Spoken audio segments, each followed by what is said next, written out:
ഓരോ ആഗ്രഹങ്ങളും ആവശ്യങ്ങളും കഴിയുമ്പോൾ വീണ്ടും വീണ്ടും ആഗ്രഹങ്ങളും ആവശ്യങ്ങളും വന്നു തുടങ്ങും അല്ലേ. അതുപോലെ വന്ന് എനിക്കൊരു ആഗ്രഹമായിരുന്നു കേട്ടോ ഈ ഒരു എയർ ഫ്രയർ വാങ്ങിക്കുന്നത്. ഇതിലത്ര വലിയ പുതുമയൊന്നുമില്ല, കാരണം ഓൾറെഡി ഇപ്പോൾ ഒരുപാട് വീടുകളിൽ എയർ ഫ്രയർ ആയിട്ടുണ്ട്.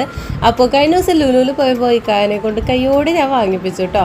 എനിക്കിത് വേണമെന്ന് പറഞ്ഞപ്പോൾ ഇക്കാക്ക് മുന്നും പിന്നും നോക്കിയില്ല, എനിക്ക് വാങ്ങി തന്നു കേട്ടോ. സാധാരണ നമ്മുടെയൊക്കെ വീടുകളിൽ ഈ ഒരു എയർ ഫ്രയർ യൂസ്ഫുൾ ആണോ എന്ന് ചോദിച്ചാൽ അതേന്ന് തന്നെ പറയാം കേട്ടോ. കാരണം ലെസ് ഓയിൽ മതി. ദിവസവും മീൻ വറുക്കുന്ന ഒരു വീടാണെന്നുണ്ടെങ്കിൽ നമുക്ക് ഇത് വളരെ യൂസ്ഫുൾ ആണ് കേട്ടോ. അപ്പോൾ വറുക്കുകയും കരിക്കുകയും പൊരിക്കുകയൊക്കെ ചെയ്യാം. അപ്പോൾ ഞങ്ങൾ ഫ്രഞ്ച് ഫ്രൈസിൽ നിന്നാണ് കേട്ടോ നമ്മുടെ എയർ ഫ്രയറിന്റെ സ്റ്റാർട്ട് ചെയ്യുന്നത്. OTGയുടെ തന്നെ ഒരു കോമ്പാക്ട് വേർഷൻ എന്ന് തന്നെ പറയാം, ഒരു മിനി OTG. അതിന്റെ എല്ലാ ഫംഗ്ഷനും നമുക്ക് ഇതിനകത്ത് ചെയ്യാനായിട്ട് പറ്റും.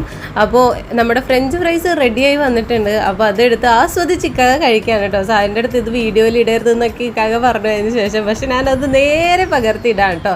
നമ്മൾ വളരെ നാച്ചുറൽ ആണല്ലോ. അപ്പോൾ ഇന്നത്തെ വീഡിയോ ഇത്രയുള്ള. അടുത്ത വീഡിയോ കാണാൻ സബ്സ്ക്രൈബ് ചെയ്യാനും ലൈക്ക് ചെയ്യാനും കമൻറ്റ് ചെയ്യാൻ മറക്കല്ലേ.